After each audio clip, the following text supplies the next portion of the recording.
So here's a story of how I turned a piece of cover art from my friend Markus Prime into an augmented reality experience. Back in 2016, I reached out to my buddy Markus, who's a pretty well-known artist online, and I asked him to create some cover art for my webcomic, Eyelnd Feevr. I gave him a breakdown of the main character, Roscoe, and asked him to freestyle something that would really capture the essence of that character. One of the things I love about having a comic book series is the opportunity to collaborate with friends.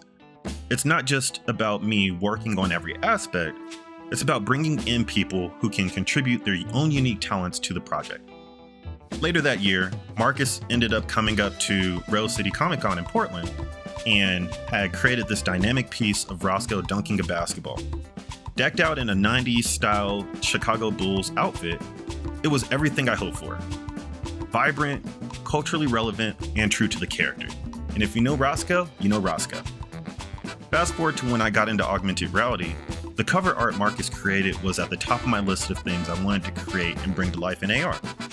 So I sat down at my desk and I fired up my computer and got to work.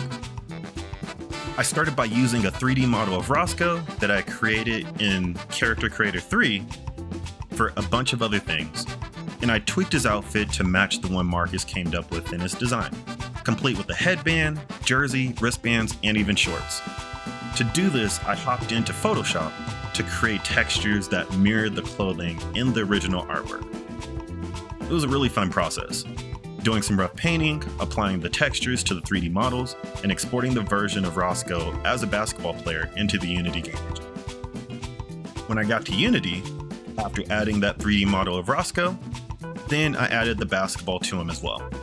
I then set up a basketball court scene that resembled the one that Markus drew up in his cover art that involved grass, a basketball hoop, and a court texture that I found off the internet. Then came the fun part, which was animating. With the animation, I was able to bring Roscoe to life in the art piece using augmented reality. While some people prefer Blender or Cinema 4D for keyframe animation, I like to keep things really simple. I used a Unity package called Umotion to handle all the keyframe animation that I could do within the game engine, so I don't have to worry about exporting and dealing with other stuff that can make your project really bloated. I used a technique called straight ahead animation, where I start with keyframes on one end of the timeline, and I work my way down to the other end of the timeline, laying down key poses as I go. I made sure the animation was dynamic, with Roscoe doing tricks like putting the ball between his legs, behind his back, and ultimately performing a slam dunk.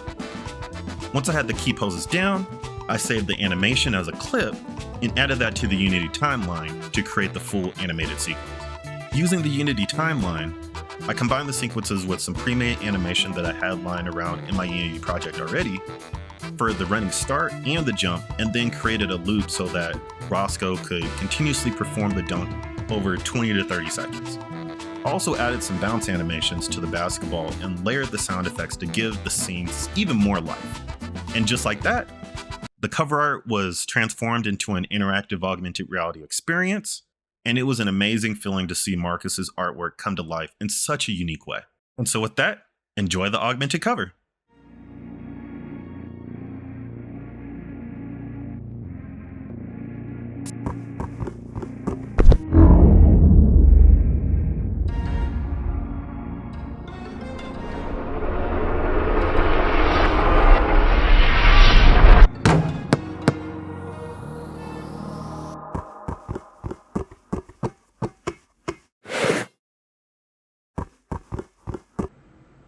If you're interested in checking this AR experience out, you can get the book, Eyelnd Feevr Augmented Reality, at shop.iltopia.com.